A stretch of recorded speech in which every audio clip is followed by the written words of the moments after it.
And for the state government to adopt desperate measures to tame wanton kidnapping.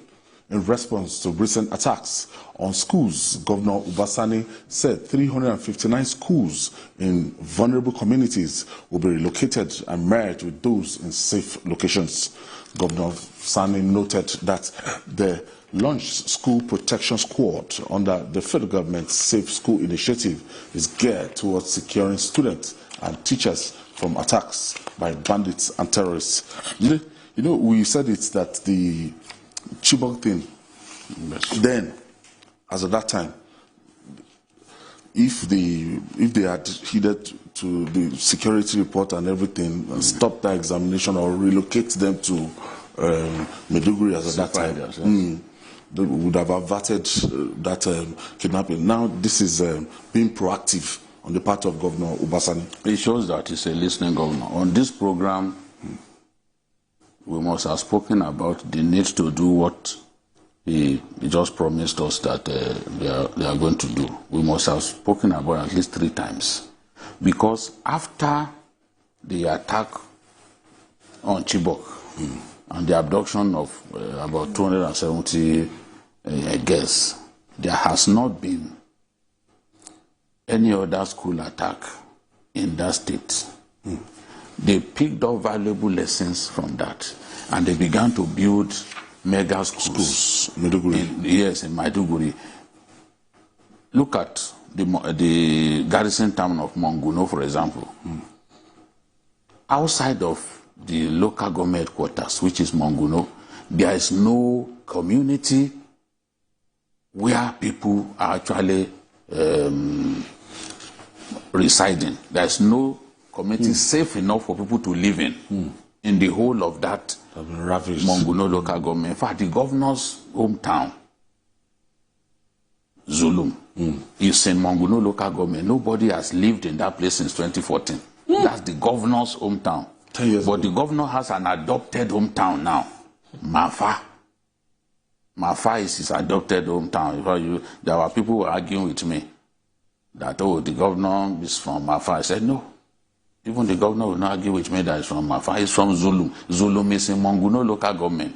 Nobody has lived in that place. And now what the government has done is to build mega schools with very big classrooms, with plenty of classrooms, to accommodate a lot of these children of, orphaned children from different communities. That's what they've done. So when you go, you see there was a federal government girls' college in Monguno. It's now in Maiduguri. They relocated it to Maiduguri. It's one of the mega schools was what they used to replace it. You know, I think they call it the Muhammadu Buhari Academy. That's where those girls are being kept now. It makes absolutely no sense to keep children in areas that are not deemed safe. Some state governments, like Kaduna State, they scrapped boarding services altogether. But it's not enough. They could come in daytime. As we saw in Kaduna, the children were lined up. Assembly, or what do we call it? It was during that time. In Kuriga, right? In Kuriga. Yeah. And they took them away. So it's not, scrapping boarding services in schools is not enough. And Relocating. don't tell me that you are putting soldiers in those places because you don't know the number of fighters that those bandits of Boko Haram are coming with. That was the lesson that Chibok taught us. It wasn't as if we didn't put soldiers there. They were soldiers. But they were overwhelmed. They were overwhelmed. If you put 15 soldiers somewhere, you want to, and they are all carrying AK-47 or AK-49, you want to believe that that place is secure. But do you know how many people are coming to confront them? So when they come in hundreds, what do you do? So what the governor has done is the best thing. Relocate people to save those schools to safe areas. He was complaining that within 2 years, when they compare the figures, you see that school enrollment has gone down. I've always warned that when you have attacks on schools, enrollment will go down. People will be scared to go to school. I went to government girls' college, Ngebe, in in Zamfara State. After the attack on the school, the enrollment figures came down by half. I mean, the number of students who returned to the school 1 year after the attack, when they reopened, half of them didn't come back. It's a normal thing. In the case of Kaduna, 2021, 2022, they had 2,101,969. By 2022, 2023, it had come down to 1,734,704. More than 200,000 drop in enrollment figures. So protect those schools, protect those kids by relocating them to safe area. Kuriga in Chiku local government was not safe because the closest base, military base to that place, was more than 40 minutes away and no network. So they could not even, the chief of defense staff, when I interviewed him 3 days ago, said that they didn't hear about it until the next day. So how do you rescue? Chidi, this seems to be a step in the right direction. Well, I mean, I just hope it is well thought out because, look, I'm not very much enthusiastic about this development. I may not share his enthusiasm. I'll tell you why. You see, what it just means that these bandits have succeeded in, truncating our lives up there. Now, if you merge schools or relocate schools from certain area to another area, are you also going to relocate homes? How are you going to work out the fact that those kids need to get to the schools? Are you going to build dormitories and boarding houses in those schools for primary students? Gina was saying, was talking about that he hoped that they will not build a boarding house. But how do they assess the school, the children? That's what I'm asking. Are you going to relocate homes to be close to school? Because the natural thing actually is to bring schools closer to homes. But now you are not taking schools far away from homes because of this insecurity problem. So I think I just hope this is not a knee-jerk, response to an issue. I'm looking beyond, just relocating them, except we are seeing it as just a temporary measure. So are we now saying that, Kaduna State is going to forever live with this situation to the point that we are now going to relocate schools? So I think we should, if this particular measure is to address the immediate concern, I agree with it. But if you are telling me that we are eternally going to relocate those schools because the bandits are attacking us, are we saying that we don't have response to this banditry? Are we saying that it's going to be the story going to be like that forever? So I think that if this is going to solve immediate problem, fine. But we must go beyond that to see how we are going to get on top of this situation. Because as far as I'm concerned, it will be a logistic nightmare getting those kids to access schools every morning. And it's becoming even a security issue. If you're going to transport them with buses or whatever, what if they are attacked along the line, along the road, every morning? Don't forget about that. So, except we're going to build boarding houses, which my brother here said is not even a good idea. So, this is, to me, not a very permanent solution to an existential problem.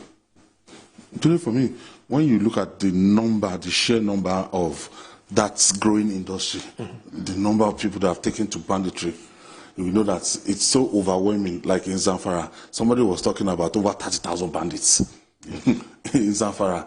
I don't think we have the manpower that can confront, as in for everywhere in the north. It's a big problem, no doubt about it. But people on their own are already relocating from communities. True. Whether it's Zamfara or Kaduna or Katsina, there are many communities that people have stopped living in because of banditry. And when they live with their children. You see pictures of people migrating from community to community. You see, when the government of Katsina State didn't want to take risk, that was why they said, okay, we are scrapping boarding services for now. It was in response to what happened in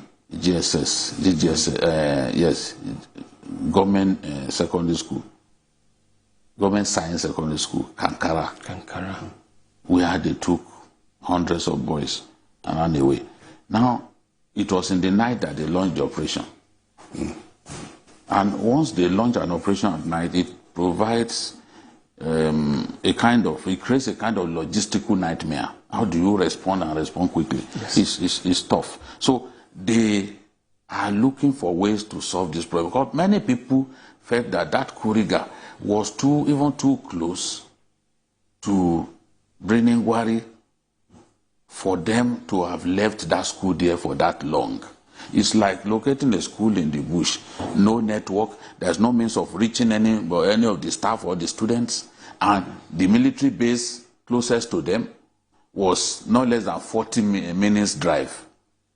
So they've got to take extreme measures to protect these children, because whenever these bandits deliberately target students because they know they will get headlines. Sure. Of course, they kidnap commuters.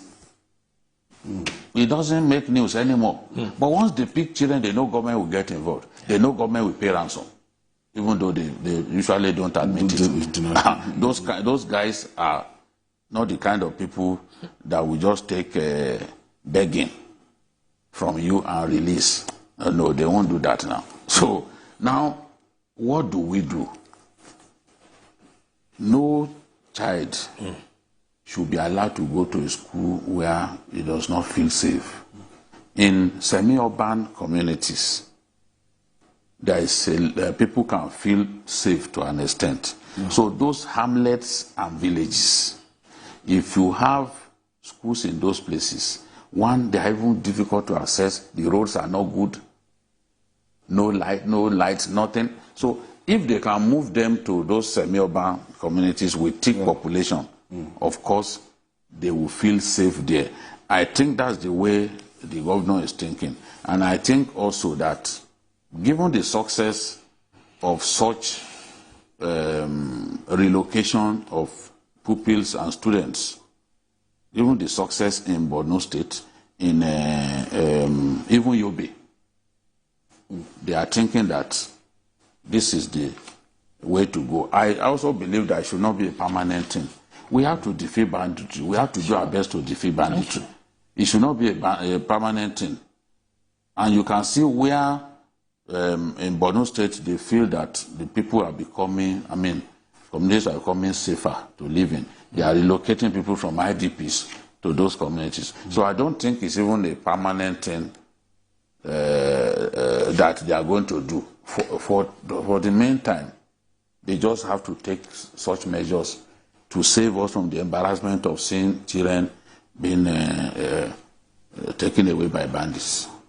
So at the end of the day, when some people are saying that the federal government should not use force on these bandits, and at the end of the day that they should be rehabilitated and be integrated into the society. What's your take on this? Well, the issue of maybe granting amnesty or de-radicalizing them, whatever it is, to bring them back to society, has always been a contentious one.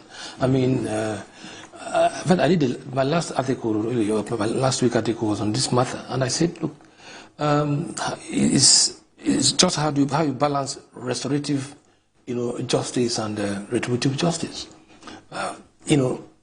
The bandits have done a lot to this country, and if you really want to take a look at what the trajectory of the whole issue, you cannot really espouse that amnesty or whatever, because they've done a lot. But how do we solve this? Most of these issues are not something you can nip. These things are something. Some of them that have the root causes. I've always said, in fact, my article today that I just released today, I talked about the fact that battling this first insecurity, that it's good governance that should be, the magic wand. Because most times when we rely on this kinetic approach, this military, thing, we often don't get it right, because at the end of the day, we don't look at what actually behind these things. What propels people into this kind of thing? What is it not the bad governance in the society that predispose quite a number of people into this kind of act? So I think we need to look beyond just what the military can do. We can't shoot our way through law and order, right? But we can manage the way we live and make sure that people, have a sense of livelihood in the country, and then it will minimize, the rate at which people, are predisposed to the sort of crime and criminality. All right.